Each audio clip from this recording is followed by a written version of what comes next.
Bapak Berto kan dulu underestimate nih pekerjaan sales. Terus kenapa sekarang menjadi CMO in one of the biggest property developer di Indonesia? Ceritanya gimana tuh Pak? Wah, kalau bicara cerita sih panjang nih ceritanya. Tapi mungkin singkatnya ya jangan menganggap remeh suatu pekerjaan gitu. Jadi pas udah tahu pekerjaannya bagaimana, terutama hasilnya terutama kan gitu, uangnya bisa didapatin, ya udah betah di bidang itu akhirnya gitu.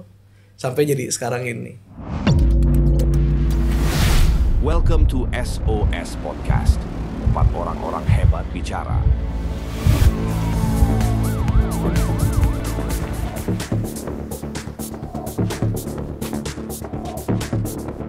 Welcome to SOS Podcast, Synergy Open Talk Session, tempat orang-orang hebat bicara. Hari ini kita kedatangan Pak Alberto Sutejo, Chief Marketing Officer dari Giantara Serpong City. Nah, kita melanjutkan pertanyaan dari Anas. Itu belum clear tuh, ya kan? Nah, kenapa tuh? Padahal sekolahnya kan di Australia, terus kerjanya di Singapura. Kok mau jadi sales? Nah, tadi Anas tanya kenapa tuh? Ya mungkin kalau bicara pekerjaan itu kan Pak, selain kita menjalankannya harus serius ya, salah satunya kita harus happy juga Pak ngejalaninnya gitu ya Anas ya. Jadi kan kalau mungkin balik lagi ke karakter sih Pak gitu. Jadi secara karakter memang kebetulan saya lebih suka tiap harinya tuh ketemu orang-orang baru gitu kan, nemuin hal baru. Nah sedangkan kalau pekerjaan sebelumnya di bidang food teknologi atau food industry itu kan lebih banyak melakukan hal yang sama Pak setiap harinya, repetisi gitu. Di Singapura ya? Betul gitu. Sampai di Indonesia pun saya sempat bekerja juga kan, ya pekerjaannya kurang lebih mirip-mirip sih Pak, lebih monoton lah. Mungkin istilah tepatnya gitu. Nah mungkin kalau alasan keduanya ya nggak jauh nggak lain dari penghasilan sih Pak, pastinya income uang kan Pak gitu. Karena kan ya pada akhirnya kan kita mau waktu yang kita udah keluarkan untuk bekerja kan dapat penghasilan yang setimpal juga gitu. Dan mungkin di hari ini pun banyak orang mengamini atau menyetujui kalau ya pekerjaan dengan sistem komisi gitu kan, commission base yang bukan hanya salary base itu yang paling menjanjikan, paling menghasilkan dari segi income gitu. Bapak sekarang jadi posisinya kerja di mana Pak? Saya sekarang di Giantara Serpong City. Ada pengembangan baru di dekat BSD City. Sebagai CMO ya, Chief Marketing Officer. Jadi visi misi Bapak apa nih selama bekerja di sini? Kalau visi misi sih mungkin setiap pekerjaan di bidang ini sama ya gitu kan. Pastinya omset itu terakhir tuh Pak ya kan. Ya, tapi kan untuk kita mendapatkan omset itu ya mungkin yang pertama adalah kita harus punya tim yang kuat dulu gitu. Jadi membentuk tim, karena saya selalu percaya di bisnis manapun nggak ada yang namanya Superman sendiri, gitu, ya. Nggak ada gitu. Semua pasti adalah kesuksesan itu tidak lain dari kesuksesan sebuah tim gitu. Jadi nggak ada satu orang yang bisa bikin satu impact yang begitu besar tuh nggak ada gitu di satu bisnis. Jadi harus membentuk tim yang kuat dulu gitu. Nah dari tim yang kuat itu ya harapannya kan kita bisa menghasilkan omset yang diinginkan sama perusahaan pastinya gitu kan. Nah baru di akhir ya tentunya perlu inovasi-inovasi sih gitu kan. Hari ini kalau kita hanya mengikuti arus aja gitu kan, pastinya ya hasilnya juga akan sama gitu. Jadi inovasi itu mungkin penting sih gitu. Biarpun itu juga perlu kerja keras yang berat lah, karena nggak mudah kan gitu meyakinkan satu dari sisi shareholder ataupun dari sisi customer akan suatu hal yang baru yang masih sifatnya inovasi gitu. Ya sebenarnya kan gini, Bapak ini kan pernah bekerja di perusahaan internasional ya, Hongkong Land, juga pernah bekerja di perusahaan besar yang lainnya, yang lokasinya di BSD ya. Betul. Dengan Mitsubishi ya, Betul, Mitsubishi dan Surbana Jurong Pak gitu. Jadi mungkin sepanjang karir saya di properti udah 15 tahun kurang lebih Pak. Ya paling banyak sih saya habiskan di daerah Serpong sih Pak gitu. Jadi menguasai Serpong. Iya, jadi kalau orang bilangnya jagoan Serpong lah Pak gitu. Tahu semua ya. Ya lebih familiar karena kan nggak bisa dipungkiri ya gitu. Kalau properti itu menurut saya sangat regional gitu kan. Pasti orang akan menguasai satu wilayah gitu. Dia akan sangat familiar, sangat mudah menceritakan. Apalagi kalau udah dari 15 tahun lalu, artinya kan perkembangannya juga kita lihat langsung gitu. Jadi lebih gampang menceritakan ulang gitu Iya. kan. Jadi kan tadi Bapak bilang nih, inovasi itu paling penting Iya. untuk kayak keep the business running. Jadi inovasi pemasaran apa yang Bapak udah kayak, oh aku terapin nih di Giantara Serpong. And Bapak kan udah punya banyak banget 15 tahun pengalaman kan. Gimana pengalaman itu bisa membantu Bapak menjadi di posisi sekarang? Ya mungkin sih kalau bicara inovasi, balik lagi ya harus melihat apa sih yang diinginkan pasar hari ini gitu. Jadi ya memang pada akhirnya kalau properti hari ini itu sangat dependent sama end user, karena kita harus akuin gitu, rata-rata pembeli properti hari ini itu untuk dipakai langsung, mau itu residential berarti dia akan tinggalin langsung, kalau untuk komersial berarti dia akan buka bisnis langsung gitu. Nah makanya biasanya inovasi-inovasi yang kita lakukan ya mungkin mulai dari awal dulu gitu, dari level of service-nya dulu nih gitu. Banyak orang kan menganggap remeh pekerjaan sales tadi nih gitu kan, dianggapnya sales itu hanya sembarang jual, padahal kan enggak.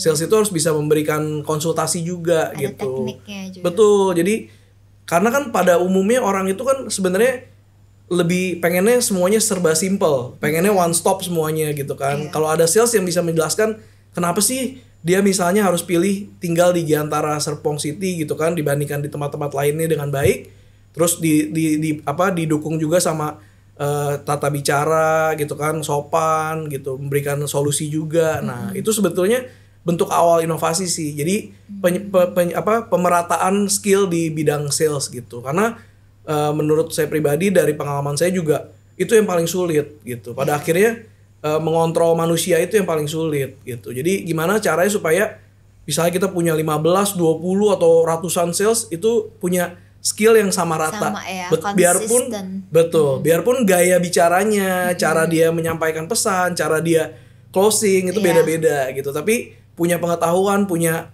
standar yang sama. Itu mungkin salah satu inovasi yang terus kita kembangin, didukung sama inovasi-inovasi di bidang marketing sama di bidang produk gitu. Jadi artinya apa sih yang lagi tren di negara-negara tetangga misalnya. Nah, itu kita juga harus pantau gitu. Atau segmen market ini tuh sukanya tuh produk ini dibandelnya sama produk apa sih gitu. Jadi ya inovasi itu juga meliputi kolaborasi juga dengan brand-brand lain gitu. Makanya kita juga sangat open nih gitu kan untuk kolaborasi juga gitu. Kalau Giantara itu kan lokasinya deket Cicayur Pak, Cicayur itu stasiun kan kurang KRL. lebih 5 menit ya dari proyek ke stasiun kereta ya. Betul, malah nantinya Pak ketika semuanya terintegrasi, stasiun Cicayur itu adanya di dalam kawasan Giantara Serpong City. Oh, jadi keluar langsung naik Langsung, kereta. Wah, betul, enak banget ya. betul. Convenient banget. Jadi memang konsepnya Giantara Serpong City sendiri itu adalah transit oriented development ya kan, seperti proyek-proyek yang lainnya mungkin udah banyak ya. Tapi selain itu kita juga POD namanya, jadi pedestrian oriented development gitu. Nah, itu jadinya kita sangat mendukung pejalan kaki, pesepeda gitu. Nah, bukti konkretnya itu kita bangun pedestrian Pak. Anas gitu. Jadi pedestriannya itu lebar. Jadi di masing-masing sisi tuh 3 meter. Kita bikinnya nggak menyatu dengan jalan untuk kendaraan. Untuk safety juga gitu. Jadi sedikit lebih tinggi dia posisinya selalu gitu.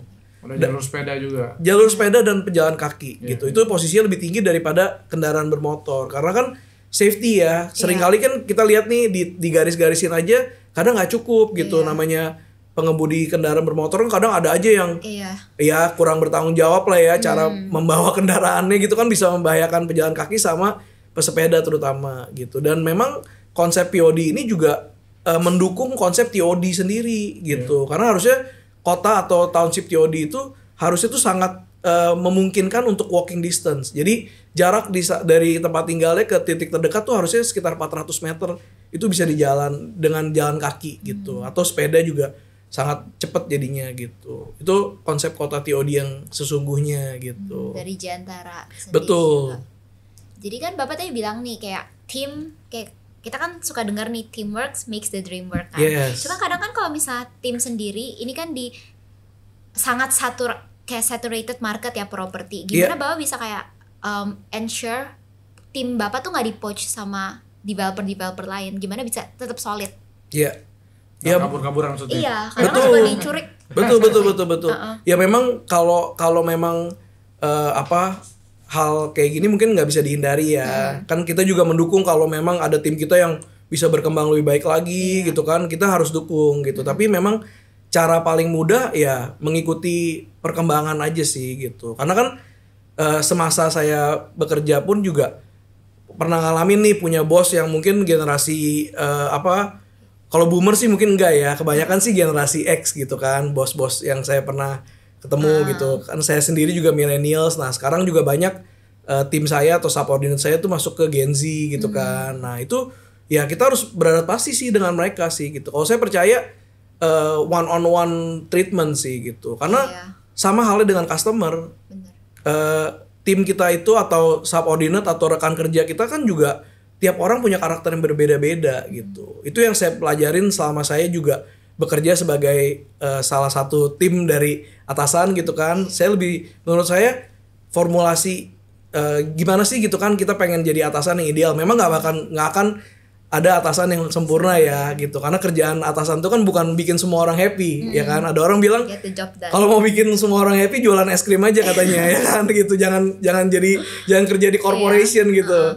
Jualan es krim aja. Semua yang datang membeli ketawa pasti kan gitu. Benar-benar. Cuman bukan itu, tapi saya percaya ya kalau kita mau misalnya menegur seseorang atau memberikan masukan ya sebaiknya dilakukan one on one gitu. Jadi karena setiap orang itu beda-beda karakternya gitu. Ada orang begitu sensitif kan gitu, diomongin sedikit aja apalagi di depan banyak orang wah langsung tersinggung, mood dia jelek gitu kan.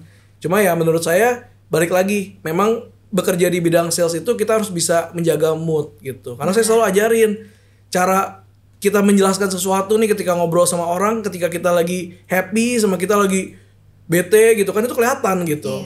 Auranya sales yang udah jualan sama auranya sales yang udah berbulan-bulan gak jualan juga itu beda gitu.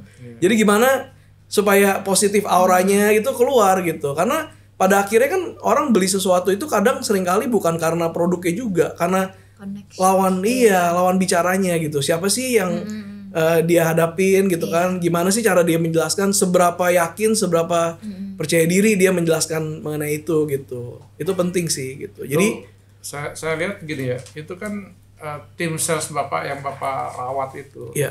Anggap aja baik ya, tapi kan produk itu sangat menentukan. Betul. Dan saya lihat produk Bapak kan di awal-awal pertama kan saya lihat ya, itu kan cukup sukses ya, semuanya dua lantai dekat BSD tapi harga di bawah 1 miliar ya. Betul. Itu sampai hari ini tetap bangun 2 lantai apa udah ada yang 1 lantai? Kita tetap fokus di 2 lantai. Konsisten 2 lantai. Nggak ada yang 1 lantai ya. Belum Pak, belum ada sih Pak. Karena tanahnya udah mahal ya. Betul. Sama ya memang sih ya sekali lagi sih Pak Anas, kadang kan kita harus sadar juga gitu, beli rumah itu kan sebetulnya bukan hanya beli fisiknya gitu. Selain kita beli untuk kita dan keluarga tinggal juga kita kadang beli lingkungannya gitu. Makanya kalau orang bertanya, kok bisa sih di BSD ada rumah harga 20 miliar, 30 miliar? Ya itu, yang dibeli menurut saya udah bukan lagi rumahnya, tapi lingkungannya, tetangganya. Gitu. Jadi itu Bapak di Nafa Park ya? Betul. Kebetulan saya tim awal di Nafa Park, jadi tim commissioning di 2014. Jadi ketika semuanya masih lahan gitu kan, kita harus nebeng kantor sama BSD marketing office gitu. Saya udah mulai di situ gitu. Jadi klaster pertama Landed namanya Landswood sama mid-rise-nya dia tuh Marigold gitu. Itu saya ngalamin tuh launchingnya gitu. Jadi kan tadi Bapak bilang nih ada yang pathway buat pedestrian, terus juga dibuat kayak tempatnya ada stasiun kereta di dalam kota tersebut.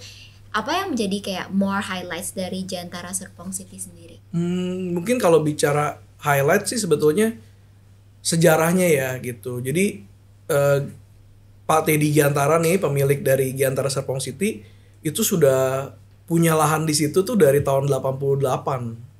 Masih Gitu. murah tuh tanahnya ya. Nah, saya nggak tahu deh harga belinya berapa Pak. Tapi yang pasti kan artinya selama ini mungkin kalau bicara bahasa orang properti itu dijemur aja gitu tanah gitu. Sampai akhirnya BSD yang dulunya dikembangkan sama Ciputra Group, terus di take over sama Sinarmas, tanah itu masih miliknya Pak Teddy gitu. Sampai momentumnya 2 tahun lalu gitu kan, Giantara launching gitu. Jadi kalau bicara highlight apa? Kenapa sih kok ada nggak sih penawaran dari developer gitu kan, developer besar gitu mau beli tanah itu pasti banyak gitu. Kenapa? Karena itu satu-satunya lahan yang cukup besar 109 hektar yang available, dan diapit sama selain jalan tol ada tadi KRL line itu, ke kereta api gitu, kereta komuter line gitu. Jadi itu yang bikin lahan itu tuh langka gitu. Jadi selain punya stasiun kereta sendiri, ada juga jalan tol gitu. Serpong Balaraja. Daerah situ masih cukup hijau sih. Jadi karena ya developmentnya baru, mungkin kita bicara 5 tahun terakhir lah ya, area situ baru mulai banyak development gitu. Tapi kalau kita tarik garis sedikit ke area Cisauk, sebetulnya udah dari mungkin 10-15 tahun lalu udah mulai ada pengembangan gitu. Cuman dulu kan sudah dibangun berapa banyak ya saat ini? di mana Pak? Di Giantara? Iya. Di Giantara itu saat ini kita udah bangun hampir 200 rumah. Udah jadi ya? Udah jadi. Sudah gitu. serah terima? Serah terima udah 100 rumah. Secara bertahap kita serah terimain gitu. Itu baru 2 tahun berjalan ya? 2 tahun berjalan gitu. Nah, mungkin tahap berikutnya juga kita lagi mau siapin area komersial. Gitu. Jadi kan kita tahu lah nantinya kan ketika udah mulai banyak penghuni pasti perlu juga nih gitu. Apa sih pendukung gaya hidup mereka gitu. Jadi kita lagi siapin. Enggak, kita develop area komersial, nantinya kita lease Pak, kita sewakan gitu. Iya, jadi kan lebih bagus, jadi lebih hidup ya. Betul, karena kita sadar ini kan pengembangan awal ya gitu. Jadi kan kalau kita langsung buru-buru jual ruko, pasti customer juga bertanya gitu kan. Ntar captive marketnya siapa gitu, yang tinggal udah berapa banyak gitu kan. Jadi mau bikin apa, food center, food village? Kita bikin konsepnya mall outdoor gitu. Jadi ya seiring perkembangan zaman, kalau kita lihat kan trennya seperti itu ya. Sejak post pandemic post pandemic kan semua selalu cari tempat yang semi outdoor gitu kan. Yang dulunya orang kalau makan tuh harus di tempat ber-AC, sekarang malah alfresco seating mendadak favorit gitu kan. Kalau dulu kan isinya perokok doang. Kalau sekarang orang mau udahlah sekalian di luar lebih aman gitu. Tapi hati-hati tuh Pak. Zaman Covid itu seorang kan mau di outdoor. Iya. Terus sekarang ini beberapa tempat yang outdoor balik lagi masuk ke mall Pak. Betul. Jadi mungkin kalau mau outdoor mall, artinya pohonnya sama harus rindang. Activity outdoornya banyak, kalau enggak nanti masuknya ke dalam kandang-kandang semua tuh. Betul. Dia maunya di AC kan? Kecuali malam ya, kalau malam beda ya. Betul. Tetap kita sediain area indoornya kok Pak, gitu. Nanti rencana ada berapa restoran yang mau dibuka? Wah, kalau restoran sih bakal cukup banyak. Jadi lahan yang akan dibangun tuh kurang lebih 2,5 hektar. Gitu. Tapi kita mau kombinasikan antara olahraga dengan F&B gitu. Jadi mesti menganut itu ya, apa nih, anak-anak genset. Apa yang anak genset mau ya? Iya. Tempatnya kan nggak bisa ngikutin, wah restorannya seperti ini. Kadang-kadang restoran itu sudah berubah bentuk ya kalau anak genset ya. Betul. Es krim yang unik gitu kan. Iya, harus bisa bawa anabul. Iya, kita pasti pet friendly gitu. Terus ya memang kalau kita lihat kan belum banyak nih tempat yang menawarkan misalnya setelah kegiatan berolahraga gitu kan, habis itu bisa ada tempat nongkrongnya juga yang sesuai lah gitu. Masih jarang gitu. Ada tapi belum banyak yang skalanya sebesar ini gitu. Jadi memang nantinya fokusnya tetap ke lapangan-lapangan olahraga, terus wellness ya gitu. Jadi mungkin ada tempat-tempat yang fokusnya ke kesehatan sih gitu. Karena kita lihat ya itu sih yang saat ini lagi dicari sama kebanyakan orang, plus mendukung juga konsep keseluruhan Giantara Serpong City gitu. Tapi kita nggak sendiri untuk develop ini. Kita gandeng ada partner juga yang memang udah biasa develop komersial. Besar. Ya, hati-hati juga kan di parkiran besar, tik itu udah di tik tuh. Ada foto booth. Ya. Apa tuh? Wifi harus kencang ya. Es krim udah pasti harus. Mesti siap semua deh. Pet friendly sih, kayak bener ada lahan emang buat anabul main. Itu kayak baik banget. Kayak aku ngeliat semua mall, semua tempat makan semua udah harus boleh anabul. Iya. Kalau enggak orang udah nggak mau datang. Iya. Hidup Bapak ini very interesting kan Pak, yang aku bisa lihat. Bapak ada nggak beberapa closing statement yang Bapak bisa share ke sahabat Sinergi? Oke, thank you gitu. Ya menurut saya sih semua hidup manusia itu interesting ya gitu. Makanya saya seneng nih diundang ngobrol-ngobrol gini karena kan bisa sharing gitu kan. Tapi kalau bicara pesan sih, ya menurut saya sedini mungkin beli rumah sih gitu. Betul. Karena gini loh, dari kecil aja kalau SD gitu kan kita kan selalu diajarin tiga kebutuhan pokok manusia kan gitu loh ya kan. Ya kalau sandang sandang sama pangan ya itu udah nggak bisa dihindari lah. Iya. Masa kita nggak pakai baju gitu Iya. kan? Masa kita nggak makan? Iya. Nah papan ini nih yang orang suka lupa nih gitu. Bener. Nah saya sendiri juga punya satu privilege beli properti cukup early gitu. Saya umur 23 udah beli karena kenapa? Di trigger sama klien. Dia bilang kamu jualan rumah udah punya rumah belum digituin. Saya bilang ya bener juga ya, saya belum punya rumah Pak. Dia bilang belilah katanya, malu kamu katanya jual-jual rumah gitu banyak nggak bisa sendiri nggak punya rumah. Berapa Gitu. tahun yang lalu itu? Waduh, saya sekarang udah 5 tahun. 38 Pak. 38 saya Pak. 15 tahun yang lalu. 15 tahun yang lalu Pak. Ya udah kaya lah karena 15 tahun yang lalu harganya berapa sekarang Iya berapa? betul. Nah, cuman begini sih Pak, kan banyak orang bilang lebih murah sewa gitu kan. Nanti aja tabung aja dulu. Menurut saya salah gitu. Kenapa? Jangan lupa ketika income kita naik, otomatis pengeluaran kita pasti naik. Itu udah hukum alam gitu. Kenapa? Selain kita pribadi mau sesuatu yang lebih baik, kita kan punya orang-orang yang harus jadi tanggungan kita juga gitu. Jadi pada akhirnya orang yang nggak start early, yang nggak mulai beli dari early, kebanyakan nggak punya rumah. Itu saya lihat sendiri di lingkungan terdekat saya gitu. Makanya ya saya harus thank you kepada klien saya sih yang sebenarnya sangat men-trigger ego saya waktu itu kan gitu. Kamu sendiri jual rumah nggak punya rumah, dan diketawain sama dia gitu kan. Saya bilang oh iya bener juga ya, saya cari gitu rumah kan, saya mau beli rumah nih gitu. Mungkin mengesampingkan yang lain itu aja sih. Jadi start early sih gitu. Kayak karena nggak bakal ada penyesalan kok gitu. Itu Oke, sih. terima kasih Iya. Pak Alberto Thank you Pak Ismail. sudah hadir di SOS Podcast. Thank you Anas. Terima kasih Mbak Alberto for coming. Thank Ini ada you. sedikit merchandise dari kita dari podcast.